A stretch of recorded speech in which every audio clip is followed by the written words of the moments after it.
唔講。首先都好多謝各位嚟到呢個站地啦。咁因為突然間聽到紅色暴雨警告信號，咁都諗到大家可能要落住雨咁樣嚟到都會好麻煩。咁都多謝各位嚟到。咁其實成個浸禮都自己覺得好感恩嘅。咁好感恩自己可以企喺呢度同大家分享我嘅信仰。咁不嬲我都係一個一個諗嘢好簡單嘅人，但係點解可以會信咗呢個基督教咧？好多人信呢個教之前都會有好多質疑啊，喺度諗究竟呢位神係真定假嘅咧？好多人都有質疑，但係唔知點解我就係咁諗嘢，唔知係太過簡單定點樣，跟住就信咗。咁其實我成個信主嘅過程可以話好簡單，可以話好複雜。我係出生一個基督教嘅家庭啦，咁自細就返教會。咁其實信主咧係因為喺兒童主日學嘅時候咧，就聽到啲導師講話我哋每個人都有做錯事嘅時候，咁我哋咧就要靠耶穌去釘十字架，流血去洗淨我哋嘅罪。咁將來咧，我哋都會喺天家同天父一齊。咁就係因為聽咗呢啲説話，咁就覺得諗到自己我都有做錯事喎。譬如我都會細個都會發脾氣嗰啲啦，咁都有做錯事嘅時候，咁我應該向天父認罪嘅。咁所以咧就夜晚黑都會祈禱向天父認罪啦。咁就係咁樣就信咗啦。咁你可以話我信得好。信咗主，但係信得唔清唔楚，又可以話我根本未信主，但係又俾人信得清楚啲咁樣。咁嗰個情況就係咁樣。咁其實我信有神，但係信得真係好糊塗咯。咁喺我嘅諗法入面，其實信主就即係喺兒童主日學入面去繼續去認識聖經嘅故事啦。譬如話去認識亞伯拉罕啊、以撒啊、雅各啊、保羅啊、約瑟啊呢啲事蹟。咁又去背金句啦，同埋上咗主之後，咁我又做咩咧？咁除咗返兒童主日學咧，就係譬如會去喺以前團契，喺以前親子團嗰度去領詩咁樣，又或者平時好乖，咁呢啲就係我信主嘅一啲，即係信咗主之後會做嘅嘢啦。但係我知道我要做得好，但係點解我要做得好咧？其實我又唔係真係咁知喎。咁信嗰陣時，對於我嚟講，信耶穌基督就好似一個信念咁樣。咁雖然我唔係真係好清楚，但係呢一個好似信念咁樣嘅時候，咁我就係堅持咯。但係真係又唔係好了解。咁一路都係咁樣成長啦。咁我覺得自己冇咩問題嘅。咁又冇諗過要點樣去突破。咁直至到有第3件事發生，咁就令到我嘅生命開始有啲改變。咁第一件事咧就係我媽咪去教我一個觀念。咁頭先講過話係一個基督教家庭出世啦。咁其實我媽咪對於我嘅信仰都有幾大影響嘅。咁有陣時佢都會同我一齊祈禱啦，同埋亦都會譬如下年會咁我問下我究竟點啊，有乜得着啊呢啲。咁其實媽咪都係喺我信仰入面都係扶住我去成長嘅。咁有一次咧，喺傾偈嘅時候咧，咁我就講到話我自己要做好見證咧，係因為基督徒應該要做好見證。咁跟住之後，媽咪聽咗之後咧，佢個反應就係話我哋唔係應該要做好見證，係神想我哋即係做一啲神中意我哋做嘅事。其實嗰個唔係話應唔應該嘅問題。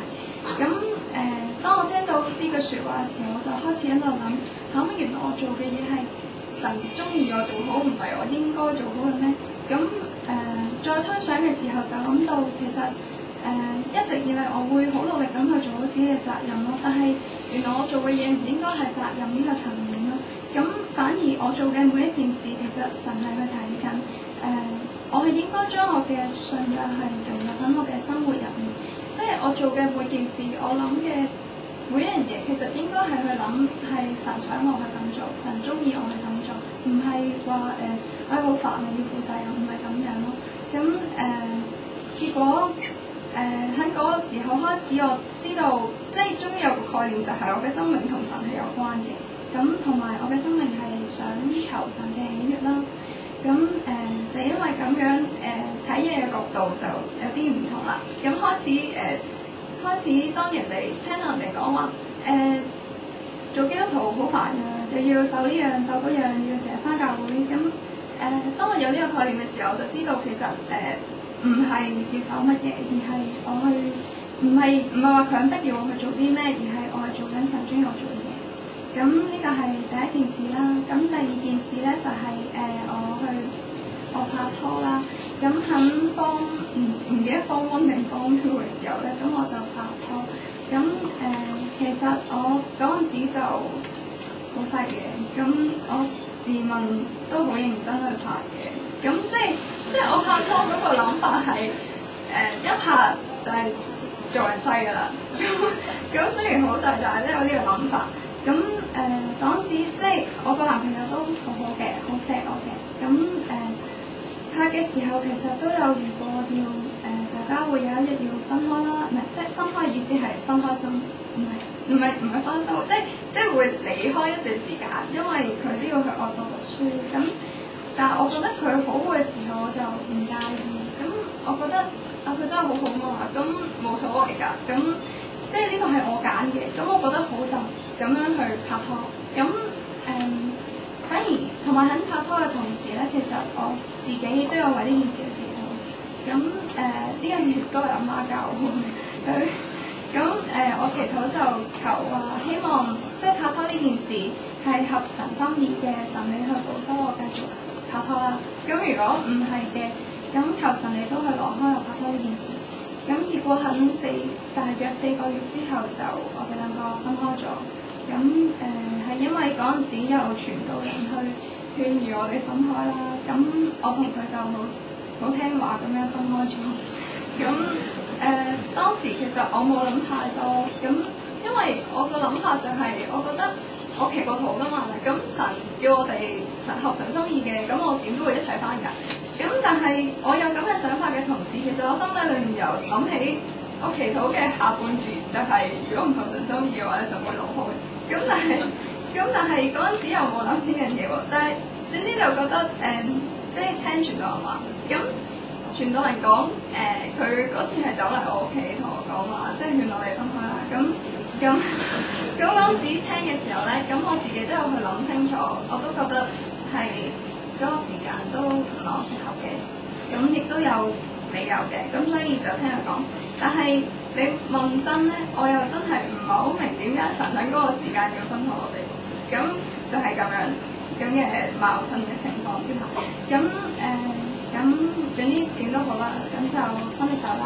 咁好感恩嘅係，其實神叫我都好堅強咁去面對呢件事啦。咁同埋我之前一路喺拍拖以嚟嗰段祈禱，即係嗰段咩合神心意就求神保守，唔合神心意就神離開。咁嗰段祈禱其實都成為咗我嘅一個信念咯。